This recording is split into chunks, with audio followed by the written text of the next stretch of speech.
Ever felt like today's music could use a little more groove, a little more soul, and a lot more ARP synthesizer solos? Well, meet Tarika Blue, a jazz-funk fusion band that somehow stayed criminally underrated while making some of the smoothest, most hypnotic tracks of the 70s. And if you haven't heard of them, don't worry. It just means the nincompoops in charge of mainstream radio dropped the ball. First up, Dreamflower, a track so dreamy, so effortlessly smooth, that it made its way into the Neo-Soul Hall of Fame when Erykah Badu sampled it for Didn't Ya Know. That means Tarika Blue unintentionally shaped both jazz fusion and the future of R&B. And the kicker? Phil Clendenin wrote it while reading The Lord of the Rings. That's right. Somewhere in Middle-earth, elves were vibing to jazz funk. Then there's Truth is the Key.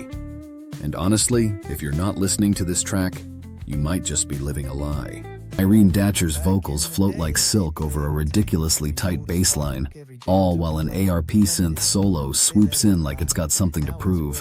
And let's be real, if a song is in D minor at 130 BPM, you already know it slaps. That's just music law. But let's talk about Jimi, a track that might make you forget what decade you're in.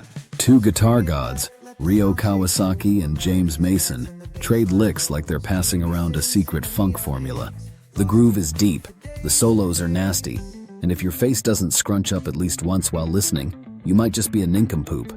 And if you're wondering why you haven't heard Tarika Blue's name in every conversation about jazz funk legends, that's because the music industry is often run by people with the taste buds of a microwave burrito. These guys signed to Chiaroscuro Records, dropped a couple of masterpieces, and then, poof, they were gone. But the real ones never forgot.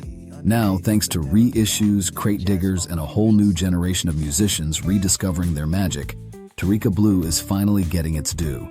So go ahead, throw on the blue path, let that synth wash over you, and take a moment to appreciate the sound of a band that was light years ahead of its time. And if your head isn't bobbing by now, well, the truth is the key, my friend.